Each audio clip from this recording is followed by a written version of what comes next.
কিশোরগঞ্জের করিমগঞ্জে ছেলের হাতে বাবা হত্যার চাঞ্চল্যকর মামলার প্রধান আসামি আব্দুল আউয়াল ওরফে বাদলকে গ্রেফতার করেছে র্যাব। বুধবার বিকেলে নারায়ণগঞ্জের সিদ্দিরগঞ্জ থানা এলাকা থেকে তাকে গ্রেফতার করে র্যাবের কিশোরগঞ্জ ক্যাম্পের একটি দল। বেশিরভাগ সময় মাদকাসক্ত হয়ে পরিবারের অশান্তির সৃষ্টিসহ স্ত্রীকে নির্যাতন করে আব্দুল আউয়াল। এসব সইতে না পেরে তার স্ত্রী বাবার বাড়িতে চলে যায়। মাত্র 30% টাকায় জমির মালিক হয়ে নতুন বাংলাদেশের গড়ে তোলার স্বপ্ন দেখা বাংলা বসতি।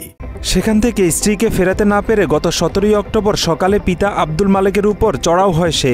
এক পর্যায়ে ধারালো ছুরি দিয়ে বাবার বুকে আঘাত করে পালিয়ে যায় ছেলে আব্দুল আউয়াল।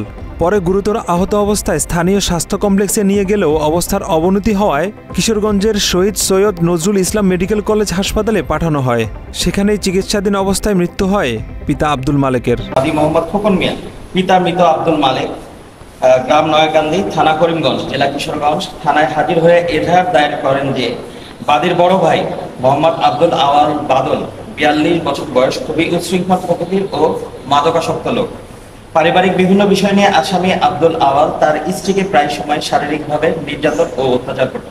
তার নির্যাতন ও অত্যাচার সহ্য করতে না পেরে তার স্ত্রী অতিষ্ঠ হয়ে ঘটনার 3 মাস পূর্বে আসামির স্ত্রীর 2 ছেলে ও 1 মেয়েকে নিয়ে, মানে আসামির 2 ছেলে ও 1 মেয়েকে নিয়ে তার স্ত্রী বাবার বাড়িতে চলে যায়।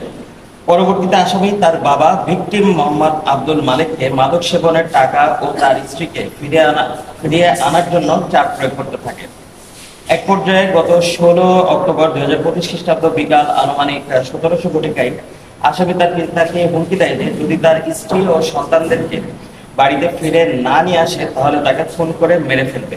একই সাথে মাদকের টাকাও যদি তাকে আর না দেওয়া হয় একই হুমকি সে তার বাবাকে দেয়।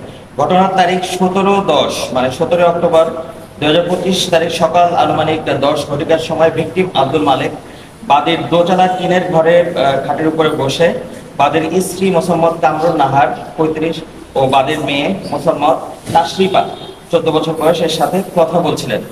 ওই সময় আচমকা আসামি আব্দুল আওয়াল বাদল পূর্ব পরিকল্পিতভাবে হাতে ছুরি নিয়ে বাদীর ঘরে প্রবেশ করে এবং আশপাশের সব লোককে ঘর থেকে বের করে দেয়। অতঃপর আসামি ছুরি দিয়ে তার পিতা ভিকটিম আব্দুল মালেককে বুকের বাম পাশে ঘাই মেরে গুরুতর জখম করে দৌড়ে পালিয়ে যায়। বাদীর স্ত্রী ও মেয়ের ডাক চিৎকারে বাদী সহ আশপাশের লোকজন এগিয়ে আসে, ভিকটিমকে উদ্ধার করে এবং প্রথমে করিমগঞ্জ উপজেলা স্বাস্থ্য কমপ্লেক্সে নেওয়া হয়। এরপরে তার স্বাস্থ্যের অবস্থার অবনতি ঘটলে তাকে শহীদ নজরুল ইসলাম মেডিকেলে আনা হয়। এরপরে এখান থেকে আবার তাকে রেফার করে ময়মনসিংহে নিয়ে যাওয়ার পথে আনুমানিক দুপুর বিকাল 16:30 ঘটিকায় চিকিৎসারত অবস্থায় ময়মনসিংহ মেডিকেল কলেজ হাসপাতালে ভিকটিম আব্দুল মালেক মৃত্যুবরণ করে। উক্ত ঘটনায় নিহতের ছোট ছেলে মোহাম্মদ খোকন মিয়া 40 বছর বয়স বাদী হয়ে মামলা দায়ের করে, যার মামলা নং 14/146 তারিখ 19/10/2025 খ্রিস্টাব্দ ধারা 302/34। ঘটনার পর র্যাব 14 সিবিসিবি কিশোরগঞ্জ যথারীতি ছায়া তদন্ত শুরু করে এবং জড়িতদের আইনের আওতায় এনে পরবর্তী কার্যক্রমের জন্য তারা মাঠে নামে।